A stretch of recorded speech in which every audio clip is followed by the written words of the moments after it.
আসসালামু আলাইকুম রহমতুল্লাহি ওয়া বারাকাতুহু। আপনাদেরকে শুধু দেখাবো মানুষের সমাগম কতটা হয়েছে। আমার ক্যামেরাম্যানকে বলবো চারি সাইডটা একটু ঘুরিয়ে দেখাও, ডানে বামে সামনে পিছনে মানুষ যে কত হয়েছে যেটা গণনা করা সম্ভব নয়। মানুষের এত গ্যাদারিং, মানুষের এত চাহিদা ছিল যে প্রথম জুম্মায় যেতে না পারলেও দ্বিতীয় জুম্মা যেন মিস না হয়, সে সূত্রে মানুষের এত আনাগোনা, মানুষের এত সমাগম। যেই দিকেই দেখছি সেদিকে শুধু মানুষ আর মানুষ।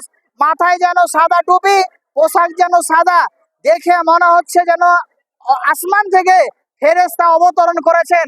আসমান থেকে মনে হচ্ছে যেন ফেরেশতা নেমেছে।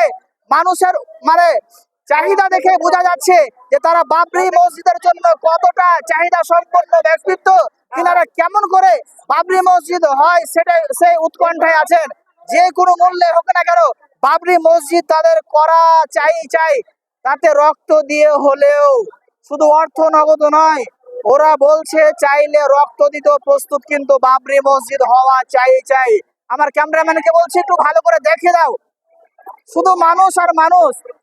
এই যে সরষার ভুঁই, সরষার জমি মোটামুটি ভাবে 4 ভাগের 3 ভাগই বিলীন হয়ে গেছে। 4 ভাগের মধ্যে 3 ভাগই নষ্ট হয়ে গেছে শুধুমাত্র মানুষের গ্যাদারিং এর কারণে, নামাজ পড়ার কারণে। সরষার ভুঁইয়ের মোটামুটি তবু সরষার জমির মালিকেরা সন্তুষ্ট যে আমাদের একটা কপাল, আমাদের একটা ভাগ্য যে আমাদের জমির উপরে মানুষ নামাজ পড়ছে, এটাই তাদের শেষ চাওয়া, শেষ পাওয়া। তারা কিন্তু বলতে চাইছে না যে আমাদের সরষার ভুঁয়ে নামাজ পড়তে দেব না, সরষার ভুঁয়ে নামাজ পড়লে সরষা নষ্ট হয়ে যাবে, ওটা বলতে চাইছে না। ওরা বলছে আমাদের সরষা নষ্ট হলে কি হলো, মানুষের যে চরণ ধুলি, মানুষ যে আমার জায়গাতে নামাজ পড়ছেন, এটাই হলো সব চাইতে বড় চাওয়া, বড় পাওয়া। এই যে ডান দিকে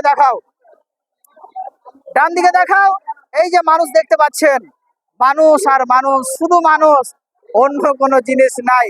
যেই দিকে তাকাচ্ছি সেই দিকেই মানুষ।